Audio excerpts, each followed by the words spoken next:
नमस्कार। करनॉमिक्स YouTube online channel में आपका स्वागत है। मैं हूं डॉक्टर अक्षिता। हाँ जी, आज हम बहुत ही इम्पोर्टेंट गवर्नमेंट स्कीम आपके सामने लेकर आए हैं, जो है मनरेगा यानी महात्मा गांधी राष्ट्रीय ग्रामीण रोजगार गारंटी योजना।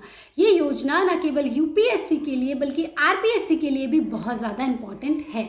हाँ जी, इसके साथ साथ यदि आप अभी आईएएस का मेंस देने वाले हैं उसके लिए भी इम्पोर्टेंट है। और हाँ, जो लोग आरएएस का इंटरव्यू देने वाले हैं 2018 वाला, उनके लिए भी ये स्कीम बहुत ज़्यादा इम्पॉर्टेंट हो जाती है, क्योंकि कोरोना महामारी के कारण जो लॉकडाउन लगा और उसकी वजह से प्रवासी मजदूरों का जो पलायन हुआ, उस पलायन के कारण जो बेरोजगारी की समस्या उत्पन्न हो गई थी, ऐसी स्थिति में ग्रामीण क्षेत्रों में नरेगा योजना ने ऐसे प्रवासी मजदूरों को रोजगार दिया है। और ये अपने आप में बहुत ही इंपॉर्टेंट स्कीम है, क्योंकि इसके तहत जो है वो इसके बजट को भी जो आर्थिक पैकेज घोषित किया गया था उसमें बढ़ाया गया था।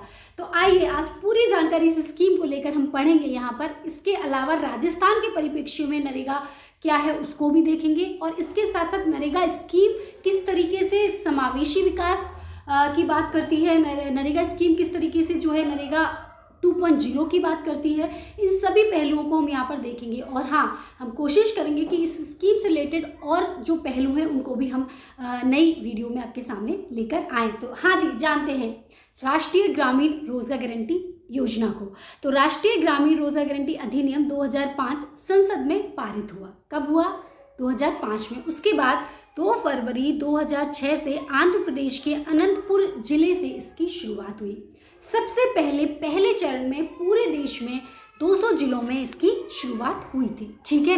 उसके बाद दूसरे चरण में वित्तीय वर्ष 2007-08 में अन्य जो 130 जिले हैं उसमें इसकी शुरुआत हुई।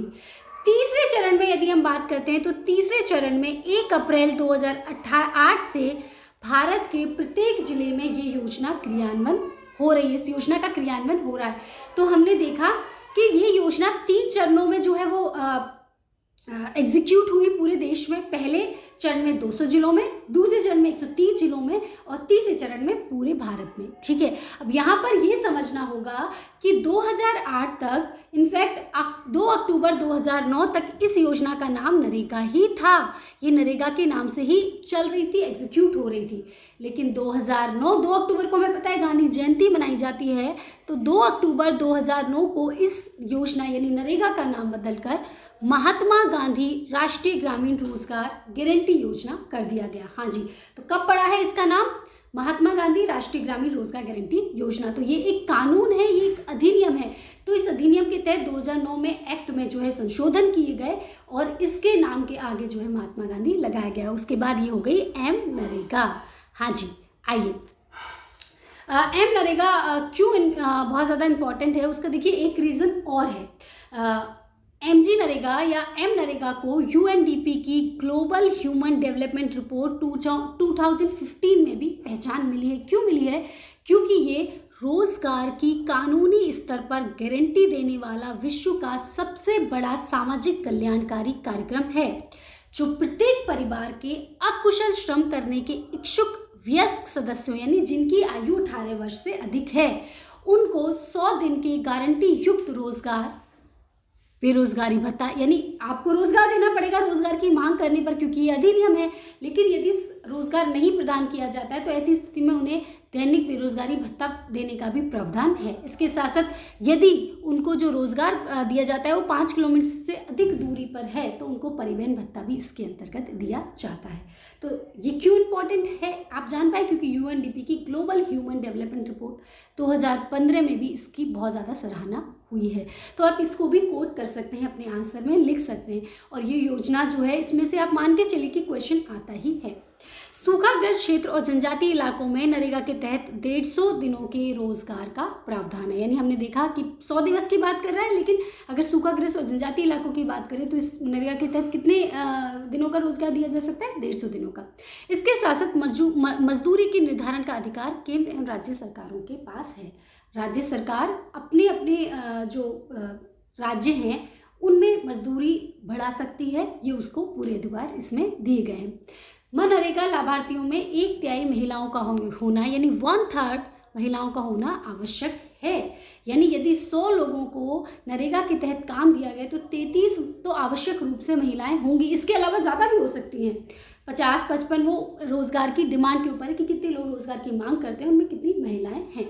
ठीक है, इसके बाद इसके बजट को हम थोड़ा सा देख लेते हैं। हमने इसको देखा कि नरेगा के तहत 2020-21 के लिए 61,500 करोड़ रुपए का बजट का प्रावधान किया गया था, और ये 2019-20 की तुलना करें तो 2019-20 के कुल अनुमानित व्यय यानी 71,001.81 करोड़ रुपए से लगभग मान सकते हैं कि 13 से 15% जो है वो कम था। हालांकि यदि हम 2019-20 का ये संशोधित बजट था, क्योंकि नरेगा के तहत रोजगार की मांग करने के बाद जो है यदि बजट की और मांग की जाती है तो इसके अंतर्गत जो है बजट और अलॉट हो जाता है। तो हालांकि 2019-20 में इसका बजट लगभग 60,000 करोड़ ही था, लेकिन बाद में संशोधित करते हुए वित्तीय वर्ष के अंत में इसका बजट जो है वो 71,000 के आसपास हो गया। अब की बार भी नरेगा के तहत जो बजट है वो 61,500 का है, लेकिन ये कहा जा रहा है कि इसको, ये कहा गया था बजट जब फरवरी 2020 में पेश किया गया था कि रोजगार की मांग के अनुसार जो है इस बजट को बढ़ाया जा सकता है और बढ़ाया जाएगा। ऐसी स्थिति में कोरोना आ गया, तो कोरोना आर्थिक पैकेज की जो 5वीं और आखिरी किश्त थी उसमें मनरेगा योजना को अतिरिक्त 40,000 करोड़ रुपए के आवंटन की घोषणा की गई। यानी अब लगभग 1 लाख करोड़ जो है वो नरेगा का बजट इस वित्तीय वर्ष में हो गया है। ठीक है, तो हमें पता है कि 20 लाख करोड़ का आर्थिक पैकेज आया था। ठीक है, तो उसके अंतर्गत जो लास्ट की घोषणा हुई थी, इसमें समाज कल्याणकारी बहुत सारी योजनाओं के लिए बजट में जो बजट बढ़ाया गया, तो इसमें नरेगा एक थी जिसमें सबसे अधिक बजट जो है वो बढ़ाया गया। ठीक है, इसके बाद इस योजना के अंतर्गत अच्छा काम कौन कौन से कराए जा सकते हैं। हालांकि ये बात हमें ध्यान रखनी पड़ेगी कि इसके अंतर्गत चूंकि अकुशल श्रमिकों को रोजगार देने का प्रावधान है, किनको, अकुशल श्रमिकों को। ठीक है, तो ऐसी स्थिति में ऐसे काम कराए जाते हैं अधिकतर जहाँ पर अस्थायी परिसंपत्तियों का निर्माण होता है। हालांकि जल, जंगल, जमीन और जन से जो जुड़ी हुई ये योजना है, इसमें ये भी प्रावधान करने का प्रयास सरकार के द्वारा किया जा रहा है कि कुछ ऐसे कामों को भी कराया जाए जो कि स्थायी, जैसे कि स्थायी परिसंपत्तियों का निर्माण हो सके। हालांकि इसके अंतर्गत जो कार्य कराए जा रहे हैं उनमें जल संरक्षण के लिए काम, जैसे कि कुआं खोद देना, बावड़ी खोद देना, पोखर खोद देना, तालाब खोद देना इत्यादि। इसके साथ साथ सूखे की रोकथाम के अंतर्गत वृक्षारोपण का कार्यक्रम, बाढ़ नियंत्रण का कार्यक्रम, भूमि विकास के लिए विभिन्न प्रकार के आवास निर्माण भी नरेगा के अंतर्गत कराए जाते हैं कार्य, लघु सिंचाई का कार्य भी इसके अंतर्गत कराया जाता है, बागवानी का कार्य, ग्रामीण संपर्क मार्ग निर्माण का कार्य भी एमजी नरेगा के अंतर्गत कराया जाता है। इसके साथ साथ कोई भी ऐसा कार्य जिसे केंद्र सरकार या राज्य सरकार से सलाह लेकर अधिसूचित किया जाता है, उस कार्य को भी इसके अंतर्गत कराया जाता है। तो आप समझ पाए कि इस योजना के अंतर्गत कई प्रकार के कार्य कराए जा सकते हैं, जिसमें से ये कुछ मुख्य कार्य हैं। हालांकि स्थायी परिसंपत्तियों का निर्माण इसके अंतर्गत नहीं होता, ज़्यादातर अस्थायी परिसंपत्तियों का निर्माण भी होता है। ठीक है, और इसमें जो है सरकार ने कार्यों का और लेबर का एक रेशो डिसाइड किया है। यानी यहाँ पर 60-40 का रेशो रहता है, यानी कोई भी जो काम कराया जाएगा तो उसमें 60% जो है वो मजदूर होंगे और 40% जो रेशो होगा वो मटेरियल का होगा। यानी जो भी मटेरियल इसके अंतर्गत जो है वो लगाया जाएगा उस मटेरियल का होगा। तो ऐसी स्थिति में जब सरकार को पता है कि उसको 60% मजदूरों से ही काम कराना है, तो मटेरियल का, मशीनरी का, उसका उपयोग जो है इस योजना के अंतर्गत नहीं किया जा सकता। ठीक है, क्योंकि ये एक्ट में लिखा हुआ है। तो आपसे हो सकता है क्वेश्चन ऑब्जेक्टिव आ जाए या आपसे पूछ लिया जाए कि इसमें मजदूरों और लेबर का और मटेरियल का रेशो क्या रहता है, तो ये 60-40% का होता है।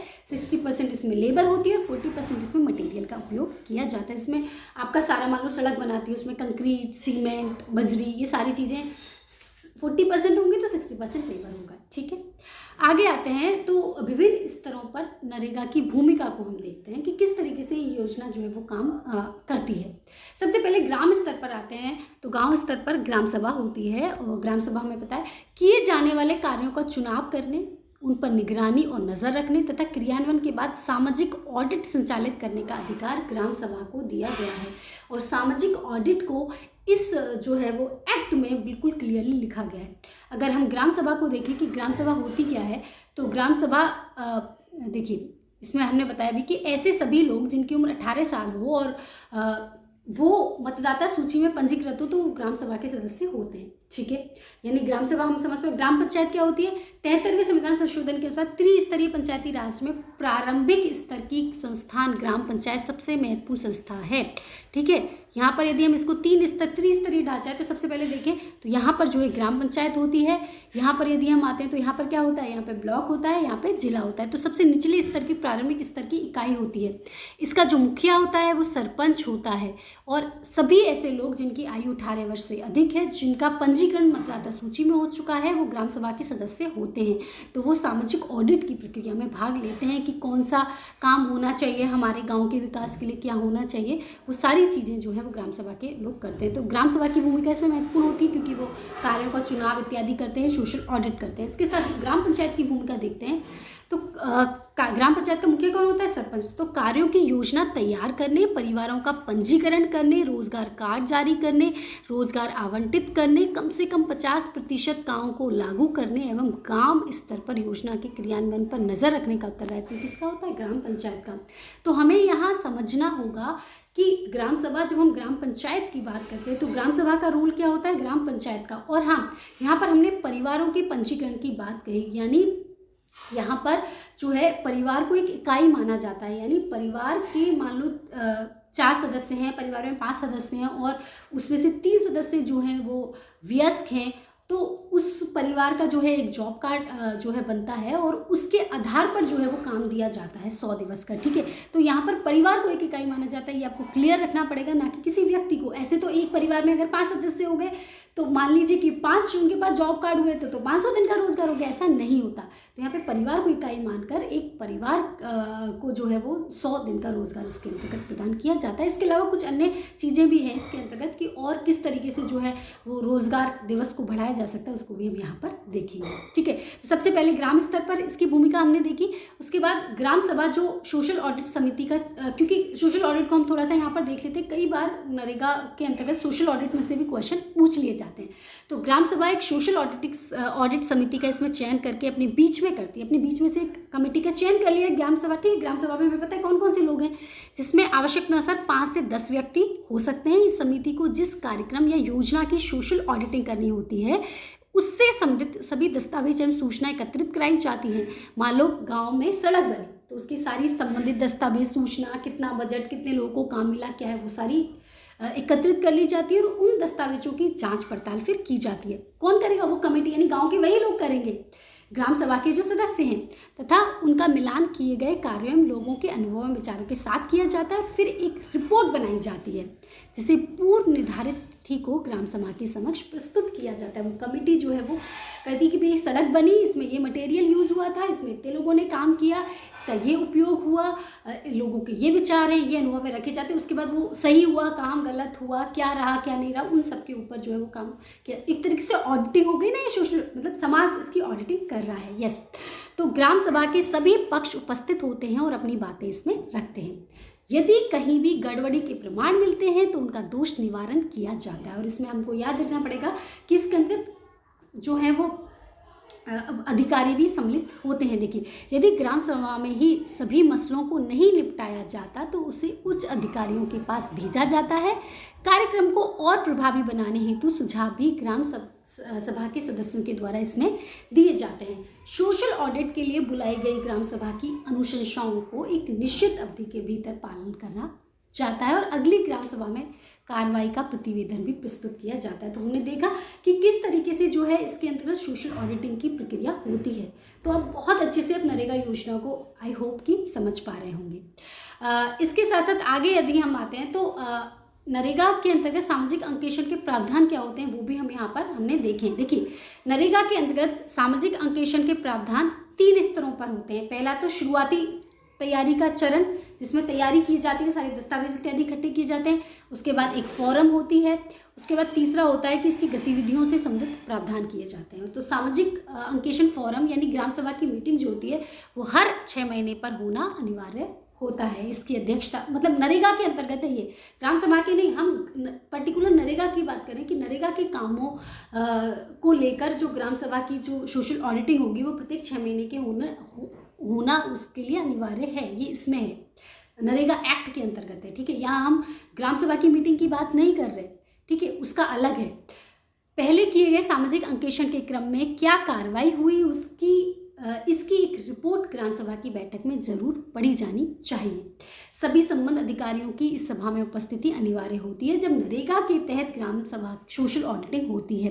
तो यदि भीलवाड़ा की बात करें तो भीलवाड़ा में, राजस्थान में सबसे पहले भीलवाड़ा में सोशल ऑडिटिंग की नरेगा के तहत शुरुआत हुई थी और बहुत सारे जो उसके अंतर्गत जो है वो गड़बड़ियाँ भी सामने आई थी और बहुत सारी अच्छी चीज़ें भी इसके अंतर्गत सामने आई थी। उस समय जो है वो भीलवाड़ा की कलेक्टर मैडम मंजू राजपाल जी थी, जिनकी बहुत सराहना भी जो है इसके लिए की गई थी। ठीक है, सामाजिक अंकेक्षण के बाद के चरण में उन सभी शिकायतों पर सुनवाई होनी चाहिए जिनका काम ना होना प्रकट हुआ है, यानी जो काम नहीं हो पाए हैं।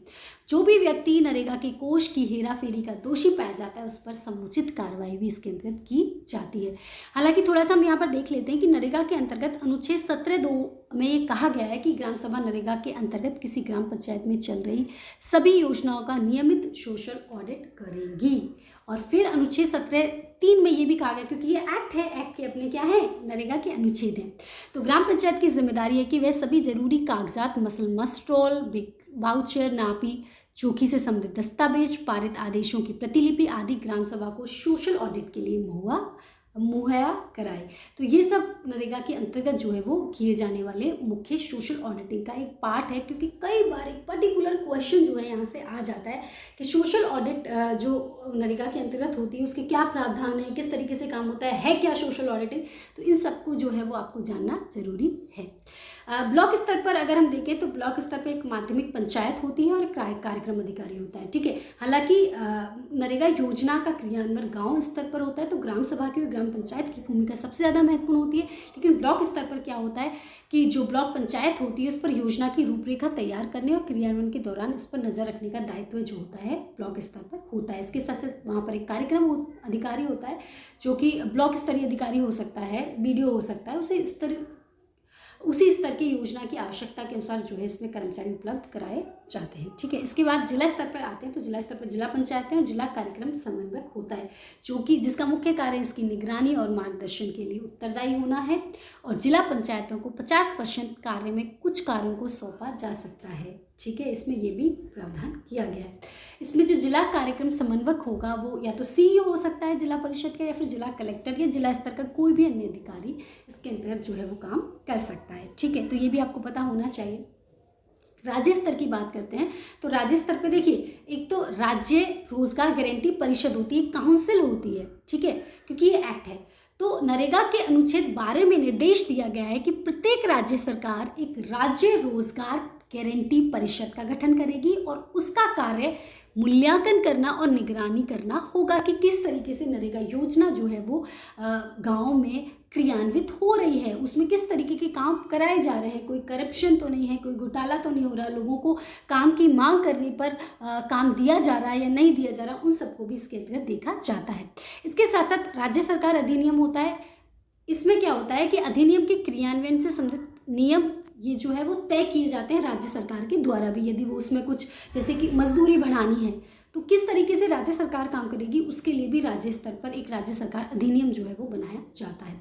तो जिला कार्यक्रम समन्वयक, कार्यक्रम अधिकारी, पंचायती राज संस्थाओं तथा क्रियान्वयन के स्तर पर सक्रिय सभी अधिकारियों को सभी प्रकार की आवश्यक आर्थिक एवं तकनीकी सहायता जो है इसके अंतर्गत प्रदान की जाती है। इसके साथ साथ इसमें जो है रोजगार गारंटी आयुक्त यानी कमिश्नर भी होते हैं, जो कि MG नरेगा पूरे राज्य में किस तरीके से काम चल रही है उसका पूरा देखरेख करते हैं और एक कहना चाहिए कि सबसे बड़ी अथॉरिटी के रूप में काम करते हैं। तो हमने देखा नरेगा योजना क्या है, कैसे शुरुआत हुई और किस किस स्तर पर किस तरीके से इसके अंतर्गत कार्रवाई की जाती है। अब राजस्थान के संदर्भ में इसको हम देख लेते हैं, क्योंकि ये भी बहुत इंपॉर्टेंट है जो लोग राजस्थान RAS का इंटरव्यू देने वाले हैं।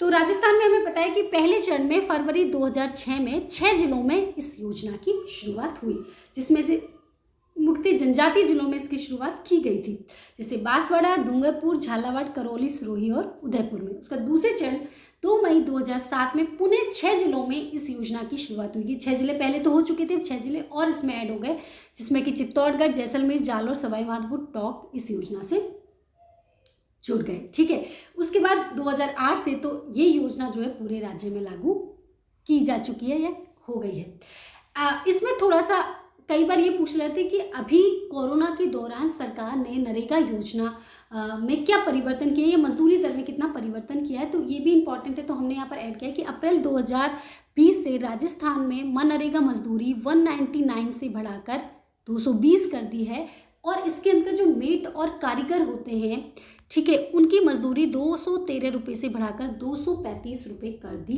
गई है। ठीक है, क्लियर है। यानी जो उसके अंतर्गत काम कर रहा है मजदूर, उसको जो पहले 199 रुपये दिए जाते थे वो 220 रुपये दिए जाएंगे पर डे। इसी के साथ साथ मेट और कारीगर, मेट कौन होते हैं, जो कि बेसिकली जिनका काम, जो मजदूर काम कर रहे होते हैं उनको सुपरवाइज करना है, उनको देखना होता है, मेट का मुख्य कार्य।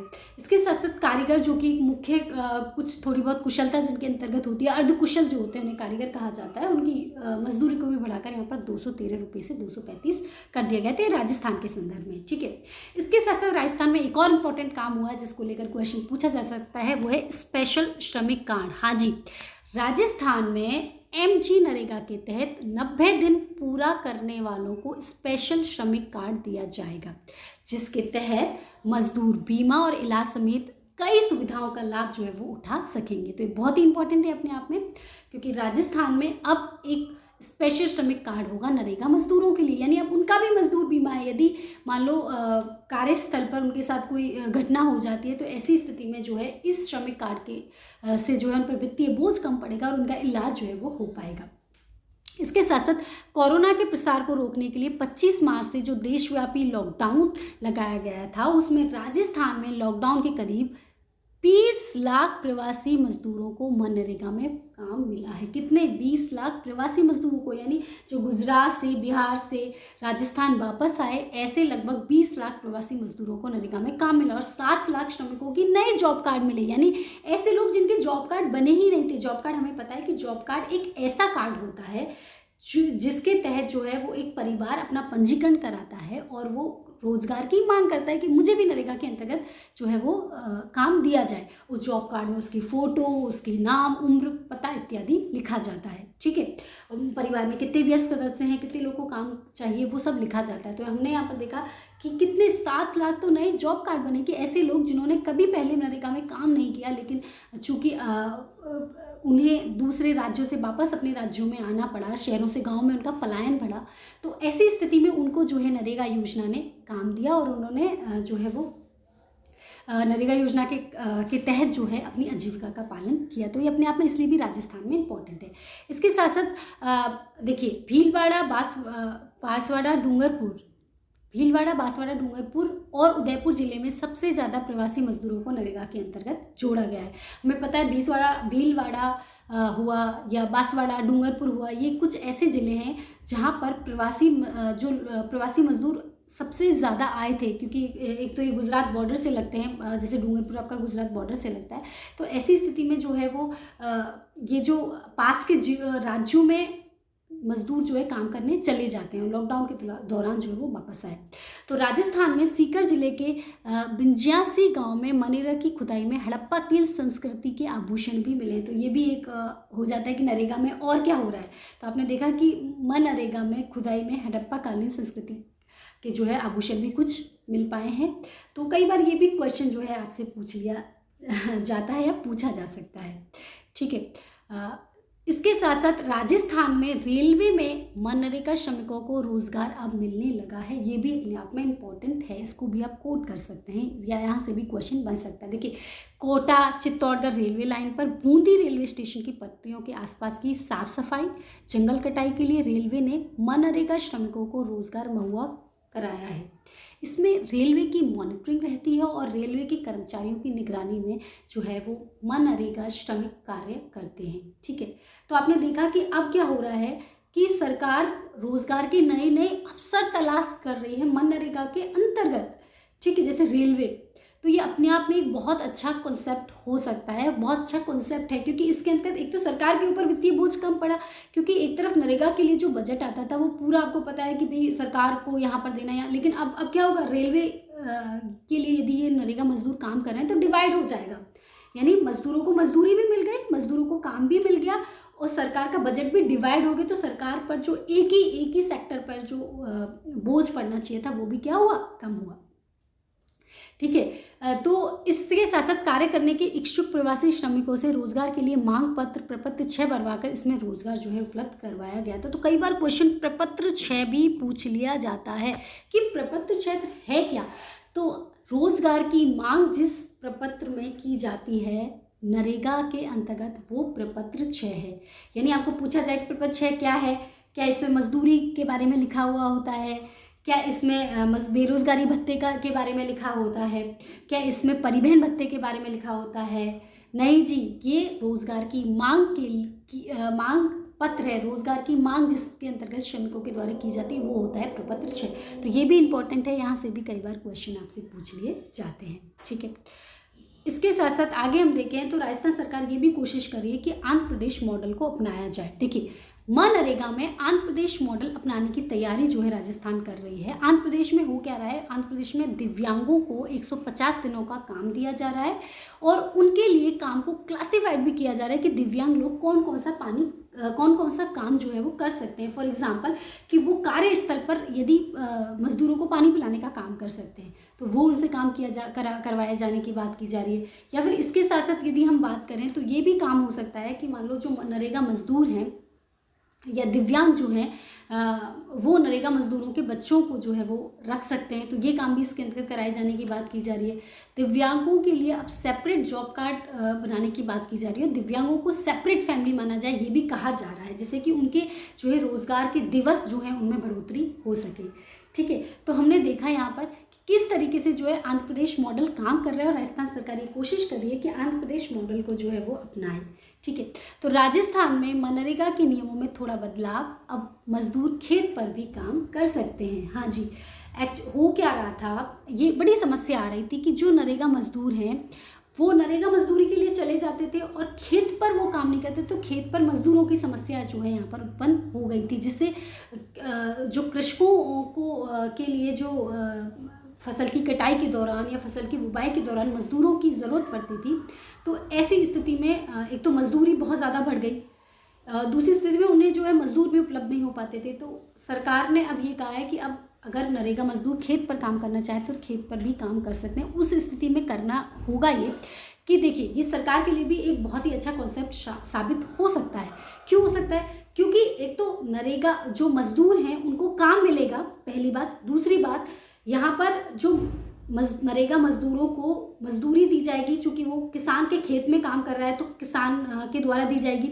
और दूसरी बात, आधी मजदूरी कह सकते हैं सरकार के द्वारा दी जाएगी। तो यहाँ पर किसान पर भी मजदूरों को दिए जाने वाला बोझ कम हुआ, मजदूरों को जो मजदूरी दी जाएगी वो भी, उसका बोझ भी उस पर कम हुआ क्योंकि उसको अब आधी मजदूरी देनी पड़ रही है। और सरकार को भी जो बहुत ज़्यादा बजट देना पड़ता था वो भी कम हुआ। प्लस चूँकि इसमें दोनों मिलकर देंगे तो कहीं ना कहीं जो है वो नरेगा मजदूरों की मजदूरी भी बढ़ेगी। तो अपने आप में ये जो है बहुत ही इंपॉर्टेंट और बहुत ही अच्छा कॉन्सेप्ट जो है वो सरकार ला रही है। तो खेत पर किए जाने वाले काम को नरेगा से जोड़ा जाएगा और मजदूरी दी जाएगी। गांव का कोई भी काम कराया जा सकेगा उसे भी मनरेगा में गिना जाएगा। तो अपने आप में देखिए मनरेगा के अंदर कार्यों का दायरा कितना बढ़ गया, तो लोगों के लिए रोजगार कितना उपलब्ध होगा। ठीक है, तो ये अपने आप में बहुत अच्छा जो है सुझाव हो सकता है, काम हो सकता है। अब जो हम इम्पोर्टेंट बात करेंगे वो है मनरेगा 2.0 के बारे में। देखिए, ये मनरेगा 2.0 जो है लॉकडाउन की यदि हम बात करें तो लॉकडाउन के दौरान जो ग्रामीण समाज है उसको रोजगार देने सहित बदहाल अर्थव्यवस्था को संभालने में नरेगा ने अपनी भूमिका निभाई। इसलिए ग्रामीण भारत को समझने वाले विशेषज्ञ अब कह रहे हैं कि मनरेगा 2.0 लाने का ये सबसे अच्छा वक्त है। क्या कोरोना ने देश में मनरेगा 2.0 की ज़रूरत को बढ़ा दिया है, ये क्वेश्चन है मेरा आपसे। तो मुझे मेरा ऐसा मानना है या मैं जो इसका उत्तर तैयार करती हूँ वो ये कि ग्रामीण भारत को सशक्त करने के लिए फ़िलहाल इससे बेहतर योजना देश में नहीं है। यही कारण है कि नोटबंदी और लॉकडाउन के बाद मनरेगा में भारत ने बजट बढ़ाया है। बजट 2020-21 में केंद्रीय बजट में सरकार ने मनरेगा को 61,500 करोड़ रुपए आवंटित किए थे और कोरोना संकट में सरकार के 20 लाख करोड़ का जो आर्थिक पैकेज आया था उसमें 40,000 करोड़ रुपए इसमें अतिरिक्त दिए गए थे। इस तरह मनरेगा को अब 1 लाख करोड़ रुपए से ज़्यादा का बजट मिला है। तो ऐसी स्थिति में आपको नहीं लगता कि नरेगा 2.0 की बात की जानी चाहिए? हाँ जी, कोरोना वायरस से देश में लगे संपूर्ण लॉकडाउन के खत्म होने के बाद गांव कनेक्शन ने 20 राज्यों और 3 केंद्र शासित, ये गांव कनेक्शन जो एक तरीके से एनजीओ है, उसने 20 राज्यों और 3 केंद्र शासित प्रदेशों के 179 जिलों में 25,371 से ज़्यादा ग्रामीणों के बीच सर्वे किया। और अलग अलग राज्यों में जो इन्होंने सर्वे किया उसमें सामने आया कि राजस्थान में 59% ग्रामीणों को लॉकडाउन के दौरान मनरेगा में काम मिला। कि आप समझ पाएंगे कि 100% यदि ग्रामीण जनसंख्या है तो उसमें से 50% लोगों को जो काम मिला है, 60% लगभग ग्रामीणों को जो काम मिला वो नरेगा के अंतर्गत मिला। ठीक है, ये सारे काम जो है वो एक तरीके से ठप थे, यानी काम की मांग करने वाले आधे से ज़्यादा लोगों को मनरेगा में रोजगार मिला। मनरेगा में रोजगार को लेकर ये बहुत ही अच्छे संकेत है। और अभी आपको पता है सबसे बड़ी समस्या किसकी है? रोजगार की है। तो पशुओं के लिए शेड निर्माण, आवास निर्माण, तालाब खुदाई, सिंचाई के कार्य मनरेगा के जरिए करने पर फोकस इसके अंतर्गत जो है वो किया गया है। तो हम देख सकते हैं कि जो है वो नरेगा योजना अब ये मतलब नौबत आ गई है कि मनरेगा 2.0 पे विचार किया जा सकता है, जिसमें ये होगा ये कि सरकार ये ग्रामीण क्षेत्रों में तो है ही, लेकिन अब इसको शहरी क्षेत्रों में भी लागू करे, जैसे कि शहरी क्षेत्रों में भी ग्रामीण बेरोजगारी से जो है वो शहरी क्षेत्रों में भी जो बेरोजगारी फैली हुई है, इस बेरोजगारी को जो है वो कम किया जा सके। ठीक है, तो मनरेगा 2.0 जहाँ पर मनरेगा ग्रामीण क्षेत्रों की बात कर रही है, वहीं पर 2.0 शहरी क्षेत्रों में बेरोजगारी की दर को कम कर रही है और रोजगार को बढ़ाने के लिए काम करेगी। ठीक है, तो मेरा सुझाव है कि नरेगा 2.0 को शुरू किया जा सकता है। अब इस नरेगा के संबंध में चुनौतियां क्या क्या हैं? देखिए, सबसे पहली बात, बजट की लगातार कमी इसके अंतर्गत देखने को मिलती है। सरकार जो बजट देती है रोजगार की मांग उससे कहीं ज़्यादा की जाती है। चूंकि ये अधिनियम है, ये कानून है, तो ये ज़रूरी है कि सरकार जो है रोजगार की मांग करने वाले व्यक्ति को रोजगार उपलब्ध करवाए। ऐसी स्थिति में जो है वो सरकार को बार बार इसका बजट बढ़ाना पड़ता है, संशोधित करना पड़ता है, जैसे 2019-20 में भी हुआ और अभी कोरोना के दौरान भी हुआ। तो बजट की कमी की समस्या इसकी इंपॉर्टेंट है एक। इसके साथ साथ मजदूरी के भुगतान में देरी की समस्या भी इसके अंतर्गत देखने को मिलती है। कई बार मजदूर का भुगतान जो है समय पर नहीं किया जाता। हालांकि इसमें यह भी प्रावधान है कि मजदूरी का भुगतान जो है समय पर किया जाना चाहिए। इसके साथ साथ न्यूनतम मजदूरी की समस्या, क्योंकि राज्य जो है उनको पूरा अधिकार है कि वो मजदूरी डिसाइड करें, तो यहाँ पर कई बार न्यूनतम मजदूरी का जो एक्ट 1948 का बनाया हुआ है उसके बारे में यदि हम बात करते हैं तो वो भी न्यूनतम मजदूरी जो है वो मजदूरों को नहीं मिल पाती। इसके कई बार भ्रष्टाचार की समस्या आए दिन देखने को मिलती हैं। हाँ, हम देख सकते हैं कि मशीनों से काम हो रहा है नरेगा में, जब हम लेबर और मटेरियल के रेशो की बात करते हैं तो केवल लेबर कम यूज़ होती है, मटेरियल अधिक यूज़ हो जाता है। इसके साथ स्थायी संपत्तियों के निर्माण का ना हो पाना, ये भी एक मुख्य समस्या है। कई बार ये कहा जाता है कि नरेगा के अंदर सिर्फ गड्ढे खोदे जाते हैं, भरे जाते हैं, इससे कुछ स्थायी परिसंपत्तियाँ तो बन ही नहीं रही हैं।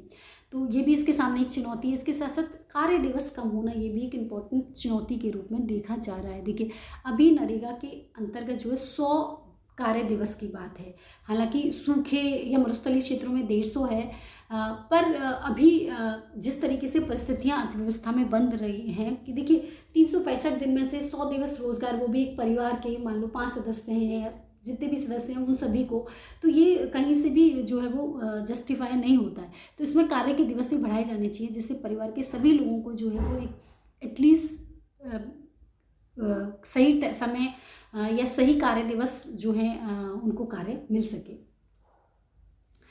इसके लिए कुछ सुझाव हैं जिनके ऊपर अमल किया जा सकता है, जैसे कि सरकार योजना में आज के ग्रामीण भारत की ज़रूरतों को ध्यान में रखते हुए मनरेगा एक्ट में संशोधन करे और उसके कार्य दिवस को बढ़ाकर 200 दिवस करे। इसके साथ साथ एक और बहुत बेहतरीन सुझाव है कि इसमें नए कामों को जोड़ा जाए, जैसे कि रेलवे का जोड़ा है, इसके साथ साथ और अन्य कामों को भी जोड़ा जाए। शहरी क्षेत्रों में भी इसका विस्तार किया जाए और उसमें भी जो है अलग अलग तरीके के काम जो है इसमें जोड़े जाएं। इसके साथ साथ ऐसे उत्पादक कार्य कराए जाएं जिससे गांव आत्मनिर्भरता की ओर बढ़े, क्योंकि आत्मनिर्भर भारत की हम बात कर रहे हैं। व्यक्तिगत लाभ, पर्यावरण संरक्षण, संपत्ति निर्माण, पोषण, स्वास्थ्य जैसे विषयों को भी इसमें जोड़ा जाए। तो अपने आप में बहुत ही रेवोल्यूशनरी योजना हो सकती है। इसके साथ साथ मनरेगा में अब 260 तरह के काम कराए जा सकते हैं, लेकिन इस संख्या को और भी बढ़ाया जाना चाहिए। ठीक है, ये भी हमारा है। इसके साथ साथ अकुशल मजदूरों के अलावा इसमें कुशल और अर्धकुशल श्रमिकों को उचित मजदूरी के साथ मनरेगा के जरिए काम दिया जाए, ये भी ज़रूर, क्योंकि अभी तक हम केवल अकुशल श्रमिकों की इसमें बात कर रहे हैं, लेकिन कुशल श्रमिक हैं उनके लिए क्या मजदूरी होनी चाहिए या उनका भी इसमें क्या योगदान होना चाहिए, वो भी किस तरीके से, क्योंकि जब मुझे लगता है कि जब इसमें और कार्य भी जोड़े जाएंगे और तो उसमें कुशल श्रमिकों की जरूरत पड़ेगी, तो यहाँ पर कुशल श्रमिकों को जोड़ा जाए, उनको उचित मजदूरी का प्रावधान इसके अंतर्गत किया जाए, जिससे कि वो नरेगा जो है वो उसमें काम करने के लिए राजी भी हो। मुझे लगता है कि इसके साथ साथ नरेगा 2.0 तो अपने आप में इम्पॉर्टेंट है ही, कि मनरेगा 2.0 जो है उसके ऊपर विचार किया जाए और शहरी क्षेत्रों में भी इस योजना को जो है वो लागू किया जाए। तो मैं उम्मीद करती हूँ कि नरेगा योजना से संबंधित जो भी इम्पोर्टेंट जानकारी हो सकती है वो हमने सब इसमें शामिल की। इसकी चुनौतियाँ, इसके सुझाव राजस्थान के परिप्रेक्ष्य में बहुत ही डिटेल में हमने डिस्कस किया। इसके साथ साथ इसमें और कौन कौन से पॉइंट हो सकते हैं नरेगा से रिलेटेड, और कौन कौन से सेक्टर्स जो हैं इसमें हम शामिल कर सकते हैं, और कौन कौन से पॉइंट ऑफ व्यू हम इसमें ला सकते हैं, उनको भी हम यहाँ पर शामिल करने की पूरी कोशिश करेंगे। और मैं उम्मीद करती हूँ कि आपको हमारी ये वीडियो बहुत अच्छे से समझ में आएगी। जुड़े रहिए हमारे साथ यूट्यूब, इंस्टाग्राम, फेसबुक पर। ठीक है, मिलते हैं अगली वीडियो में, तब तक के लिए नमस्कार।